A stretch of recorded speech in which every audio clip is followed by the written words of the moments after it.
Bonjour, nous allons continuer la suite de vidéos d'initiation à Node.js.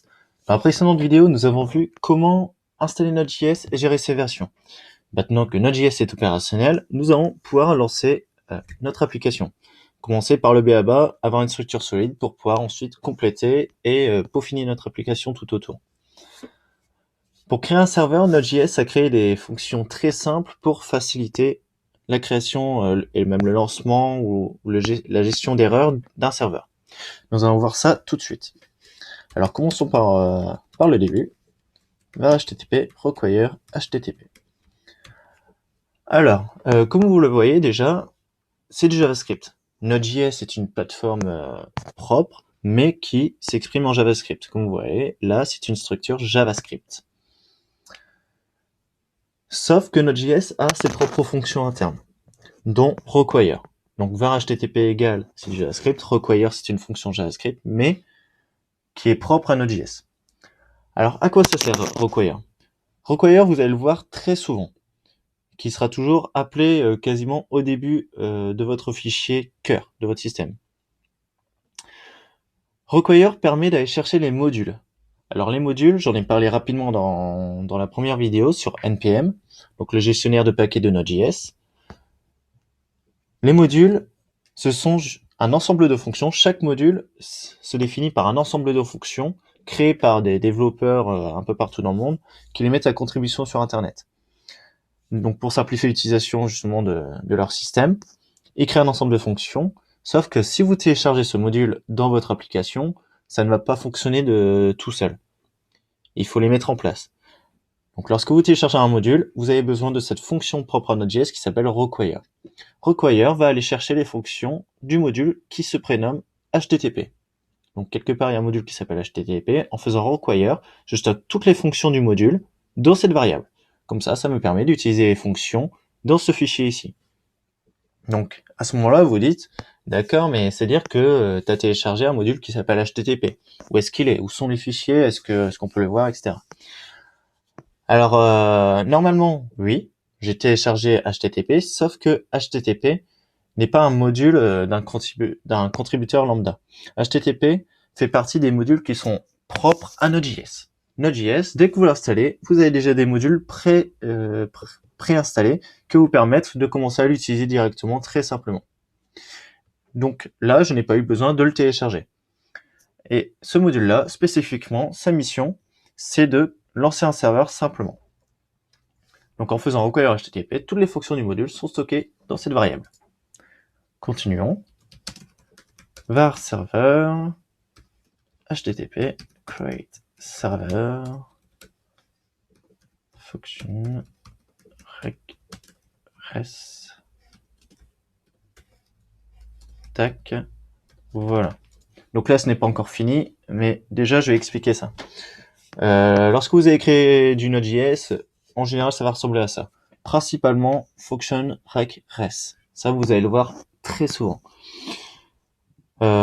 Donc, comme j'ai rappelé ici, toutes les fonctions du module HTTP sont dans la variable, et l'une de ces fonctions s'appelle create server. C'est la fonction qui va être appelée à chaque fois qu'il y aura une nouvelle connexion au serveur. Si je me connecte, cette fonction ça va être appelée pour moi. Si mon voisin se connecte, cette fonction va être appelée pour lui. Ça va être indépendant pour chacun. Et à chaque fois, une réponse différente. En faisant HTTP create server, on a besoin de deux variables. Donc à chaque fois qu'il y a ça qui s'exécute, donc à chaque fois qu'il y a un nouveau visiteur, on a besoin de deux variables. Les deux variables, c'est quoi? C'est rec et res. Rec comme request, requête, res comme response, réponse. Donc quelles sont ces variables? D'où est-ce qu'elles viennent? À quoi elles servent? Rec et res, ce sont des objets. C'est-à-dire qu'en fait, c'est un ensemble de variables et de fonctions, sauf qu'elles sont très différentes l'une de l'autre. Rec, ce sont l'ensemble des informations, donc des objets et des fonctions qui vont du client au serveur. C'est-à-dire, lorsque vous vous connectez à un site internet, votre navigateur envoie énormément d'informations. Par exemple, quel est son numéro de navigateur, quelle est sa version, quelles sont les informations que j'envoie. Par exemple, lorsque je remplis un formulaire pour m'inscrire à une newsletter ou pour me créer un profil, j'envoie des informations au serveur. Donc, des informations qui vont du client au serveur. Toutes ces informations-là, donc il y en a énormément, sont stockées dans cette variable. Donc quand j'appelle quand je me connecte et que cette fonction est appelée, si par exemple je fais un console log, donc ce qui permet d'afficher un message dans la console rec, là j'ai accès à toutes les informations. Toutes les informations s'affichent. Donc les informations de mon navigateur ou voir les informations que moi-même j'ai envoyées. Donc là, c'est pas le but de cette vidéo. REST, c'est l'inverse. Donc rec, ce sont les informations client-serveur. REST, c'est l'inverse. Ce sont les informations serveur-client. Ce sont les informations que vous avez définies, que vous allez vouloir renvoyer aux visiteurs. Donc là, dans ce cas précis, je n'ai pas besoin des informations utilisateurs. Je vais juste renvoyer la même réponse à tout le monde. Donc pour ça, je fais REST. Donc il y a une fonction dans REST qui s'appelle write-head.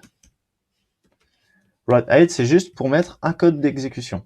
Pour dire qu'est-ce qui se passe sur le serveur. J'ai mis 200. Le plus connu, c'est 404. Tout le monde connaît 404, qui est le code renvoyé lorsque le serveur ne trouve pas la page qui est demandée. 200, c'est pour dire que tout va bien. En gros, lorsque vous allez sur un site internet et que ça s'affiche, il vous renvoie forcément à 200 pour dire ok, sauf qu'il va pas l'afficher, ça sert pas à grand chose. Donc là, je dis que tout va bien, ta requête est prise en compte, et je fais un REST end. Donc en fait, c'est la fin de la requête, la fin de la réponse que je vais envoyer. Et là, je vais envoyer un petit message.